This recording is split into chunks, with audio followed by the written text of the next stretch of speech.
the more identities you create for yourself, the more labels you ascribe to yourself, the more you mentally confine yourself, and the more power of yours that you give away. When you strongly identify with something, you will vehemently defend it no matter what the logic is against it, because you view it as a part of you, and you view the argument against it as a personal attack on yourself.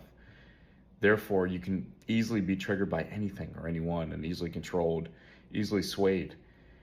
And a good example of someone who's formless, whose identity is so fluid with the moment, is somebody like Forrest Gump.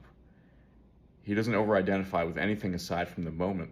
That's why it's so easy for him to transition from football player to soldier, ping pong champion, cross-country runner, shrimp fisherman, and everything in between, because he never over-identified with anything, and therefore he never confined himself to that single identity.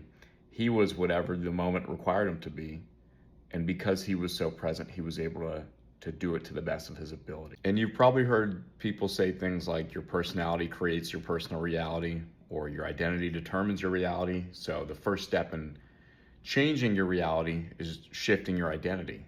And the mere fact that we can choose to shift our identity, successfully shift it, and change our reality shows that our identity was never rooted in truth to begin with. It was transient, just like everything else on this earth.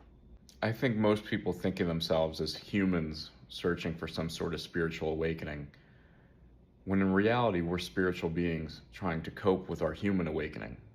And what we do to better understand it is we ascribe these labels, ascribe these identities to better fit into the world, when in reality it's all transient.